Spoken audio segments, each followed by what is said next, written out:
begged him to crash sexually free from music and feelings. Today had been didn't need much convincing. Maka was there with her because he last month of her life. She wasn't even supposed to be in Lagos that weekend, but fate had other plans.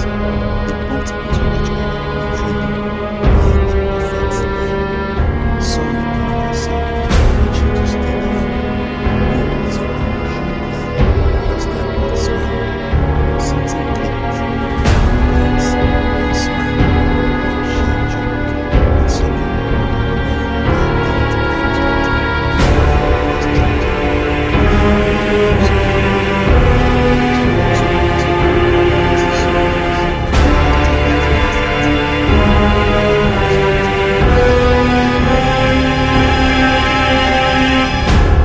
He did wait 2 days to call, didn't want to seem too eager, but when he did, she answered on the first ring.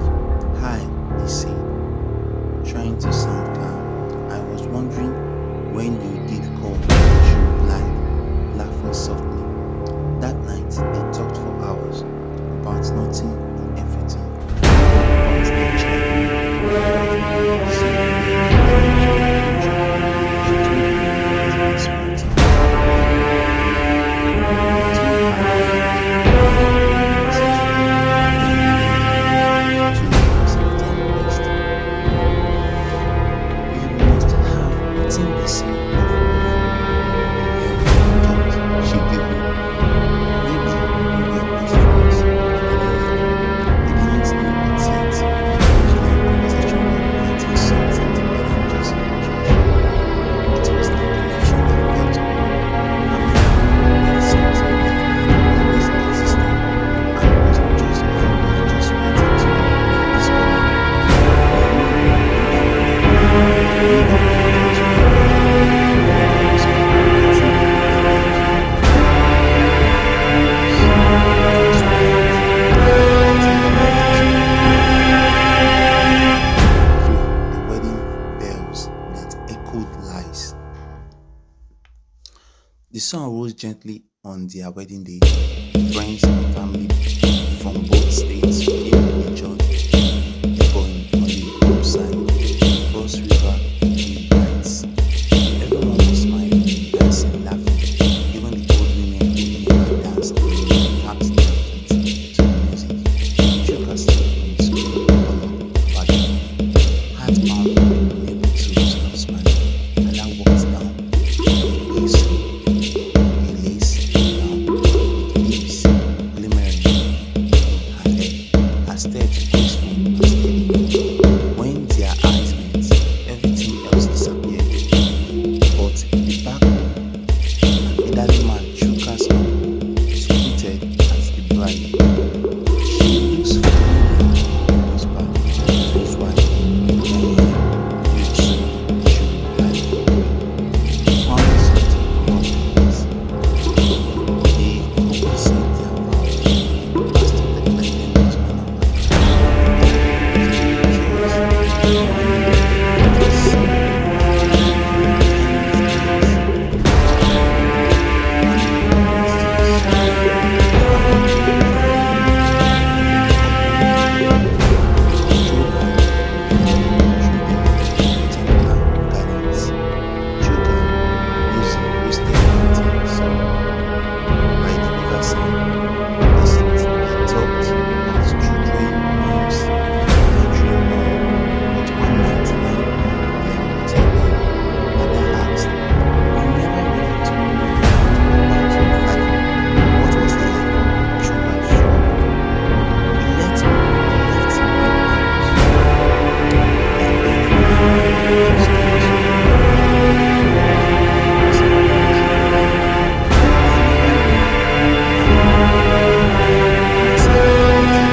seemed each other's arms, two orphans of fatherly love, now united in marriage. Chapter 5 Homecomings and Hauntings.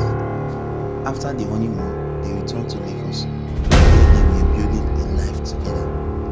everything seemed perfect until their first joint trip to the village. When Chuka's family called her, Ida felt uneasy. She swore she didn't see a single photo of someone just like her mother. She asked us if maybe you are just tired. He said, people from our region look similar sometimes. And I nodded, but couldn't shake the feeling that something wasn't right. That night, she dreamed of a large tree splitting in two, with two children crying on each side. Chapter 6. Unspoken truths.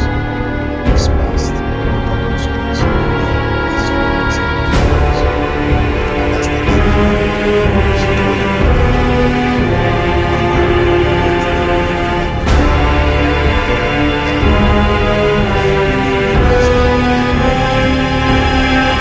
crying? He said he was from the East Ebonyi. I think Ada froze. Chuka's father's name was Raymond. She laughed nervously. Maybe it's just coincidence. But that night, she sat awake while Chuka slept. Her heart wouldn't let her rest. She had to be sure. Chapter 7. The people with answers. Ada traveled back to Chuka's village.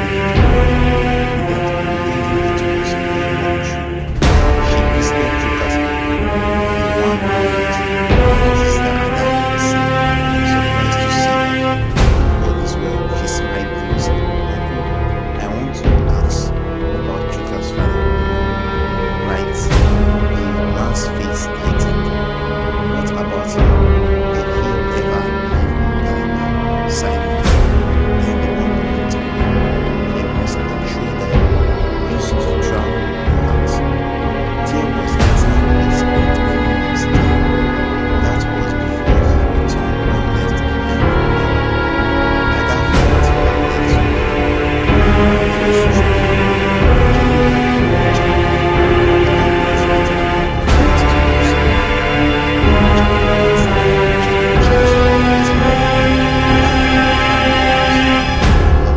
An old wooden chest. He pulled out a dusty album wrapped in clothes. There he pointed. That's Raymond, your husband's father. And that word tilted. The face in the photo was the same man her mother had once shown her when she was 8 years old. Her nails came out. She sat on the cold floor, trying to breathe. Uncle, she whispered, voice quiet. This man is my father too. Old man blinked. Then he sat beside her, heaving with guilt. It means you are his daughter. And I nodded slowly, tears raining on me. Which means Chuka is mine. Chapter 9. The Confession. She couldn't hide it anymore. That night, Ada returned to Lagos with a photo clutched in her handbag like a time bomb. Chuka opened it with a smile and told her his wife. But when he saw her face, that smile faded. Ada put her hand in her lap. She took a deep breath. Chuka, we have the same father. Silence. He laughed nervously at first, then desperately. No, that's not possible. There are many Raymond in Ebonyi. And that choked her head, pulling out the picture, not like this one. Chuka stared at it. His face fell. The truth punched him in the chest. No. Chapter 10. The storm. The days that followed in silence, broken only by whispered and deep sobs. They saw a priest, then a counselor, then a lawyer. No one said the same thing. Unknown the marriage. But we didn't know at that point. We didn't know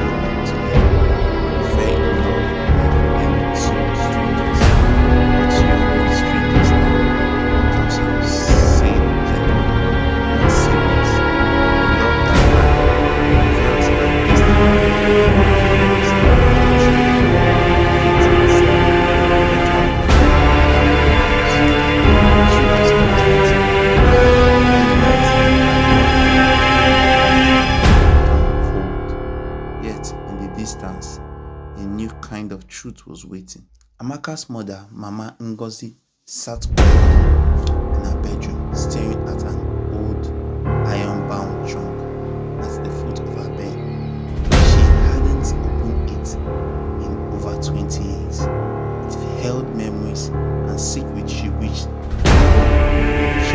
had stayed buried. With something about six last name, a smile, his laughter, all hits too close to that evening, while Amaka was cooking dinner, her mother finally opened the drawer.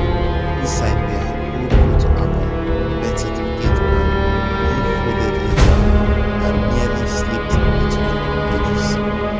The letter was from Emeka Okonkwo, six father, and it was addressed to Ngozi Amaka's mother.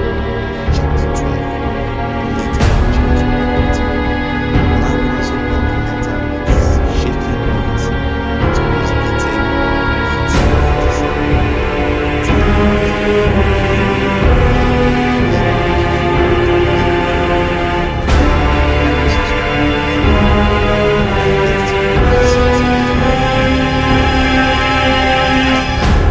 New life now in Anambra, but I will never forget the child we created. I pray someday I will find him or her. Mama Ngozi sat in silence. Amaka had always asked why she never knew her real father. She had made up stories, but the truth was too painful. Zeke and Amaka might share the same father. Chapter 19, Chapter 18, Father's Truth. Meanwhile, in Anambra, Zeke's father was not a family reunion. One was cousin mentioned something about 2 months later a woman named Ngozi from Enugu, way back before he married Mama Zeke. Zeke's father was his past was knocking loudly at the door. He left the cabin and went to his room, pulled out an old photo under his bed. Inside a picture of his smiling young cousin, the same face he saw at his aunt's wedding. Chapter 14.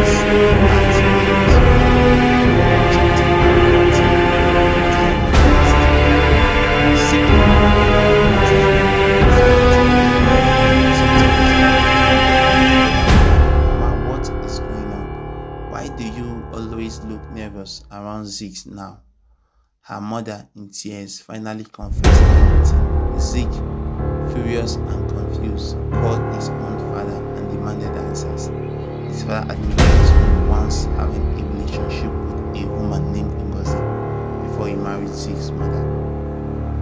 The couple sat in stunned silence. There was only one way to confirm the worst. 18. Chapter 15. 18 days were held. Zeke and Amaka slept in separate rooms. They barely spoke, but if it's true, Amaka whispered, if we were serious, Zeke couldn't even answer.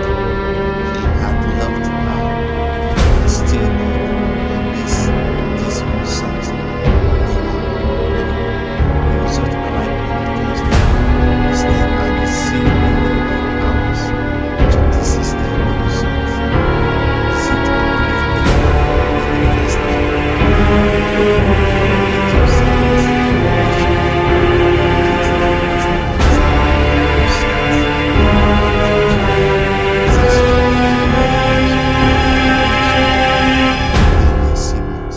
Chapter 17. The breakdown. Amaka locked herself in the bathroom, quiet for hours. Zeke walked aimlessly through the street of Enugu, trying to make sense of everything. How could this happen? He asked a sky that offered no answers. They had built dreams together. Now all of it was ashes. Chapter 19. Zeke's father came to him. He stood before both of them. I never knew about you. I had this where I would have found you. I won't know